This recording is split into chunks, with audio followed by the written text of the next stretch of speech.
Կարմիր գորգ ու պատվո պահակախումբի պատիվ Սլովակիայի վարչապետի այցի։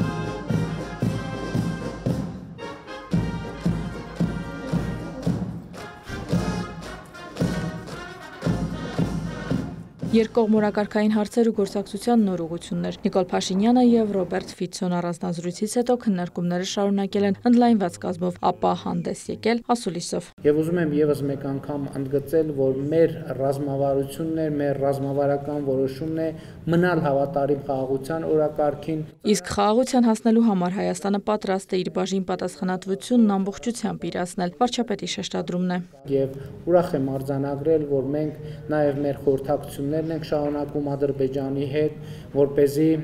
այս պատմական հնարավորությունը բաց չթողնվի եւ թույլ տվեք արտահայտեմ իմ համոզմունքը, որ բաց չի թողնվի, որովհետեւ իհարկե ոչ առանց դժվարությունների, բայց մենք շարժվում ենք առաջ եւ այն փաստը, որ մենք այս միջավայրում միջազգային եւ տարածաշրջանային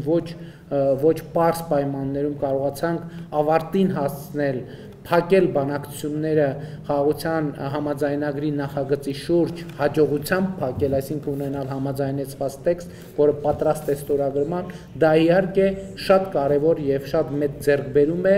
բայց քայլ է, որը պետք է ունենա շարունակություն։ Սլովակիան առաջին երկրներից է, որ ողջունել է այդ քայլը եւ սպասում է շարունակությանը։ Շնորհակալությամբ ընդգծում է Հայաստանի վարչապետը։ Հայաստանը շնորհակալ է Սլովակիային նաեւ վերջին տարիների աջակցության համար։ ԵՄ դիտորդական առաքելության շրջանակից մինչեւ եվրոպական խաղաղության գործիքի ծրագրերում Հայաստանի մասնակցության ուղղությամբ ներդրած ջանքեր, վիզաների ազատականացման բանակցային ակտիվ փուլ եւ 2026 թվականի գարնանը եվրոպական քաղաքական համայնքի հյուրընկալություն Հայաստանում։ Այդ հարցում նույնպես ես անձամբ դիմել եմ վարչապետ Ֆիցոին եւ ստացել աջակցությունը ինչպես իր, այնպես էլ մեր մյուս եվրոպական գործընկերների,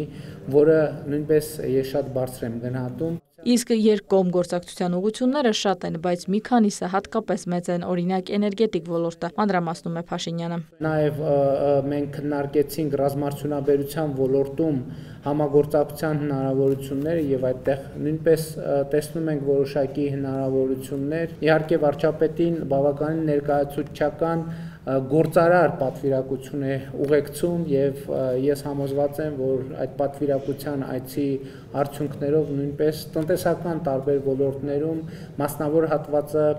նոր նախագծերի շուրջ քննարկումներ անելու հնարավորություններ կունենա։ Սլովակիայից Հայաստան ժամանած գործարարները հետաքրքրված են համընկնող ներուժ ունեցող ոլորտներում գործակցությամբ։ Սլովակիայի վարչապետն է ուրախությամբ հայտնում, բայց մինչև երկկողմ գործակցության ոլորտներին անդրադառնալը նախ շեշտում է։ Ես շատ ուրախ եմ մեծարգո պարոն վարչապետ անմիջապես ձեզնից լսել ձեր գնահատականը Հայաստանի եւ Ադրբեջանի միջև խաղաղության բանակցությունների ընթացքի վերաբերյալ։ Այդ տեղեկատվությունն ինձ համար շատ արժեքավոր է եւ ես ուրախությամբ այն կհաղորդեմ մեր գործընկերներին Եվրամիությունում։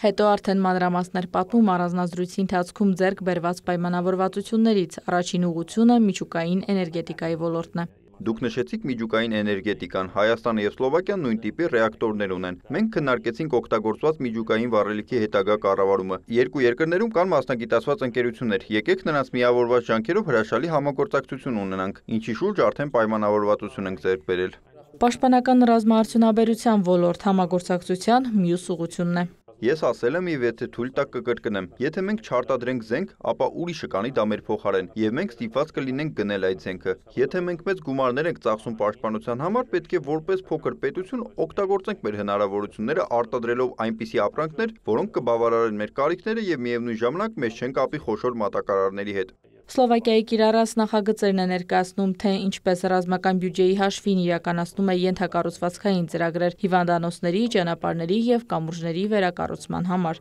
Ես խորապես հավատացած եմ, որ բանակին անհրաժեշտ է ենթակառուցվածք, ոչ միայն զենք, ինչպես մենք տեսել ենք անցյալում։ Քննարկումները թե ինչպես, որքանով կիրացնեն, հաջորդ հանդիպման քննարկման սեղանին է լինելու, իսկ այդ հաջորդ հանդիպումը լինելու է Սլովակիայում։ Հայաստանի վարչապետը ընդունել է հրավերը։ Իրինամ Կրչյան, լուրեր։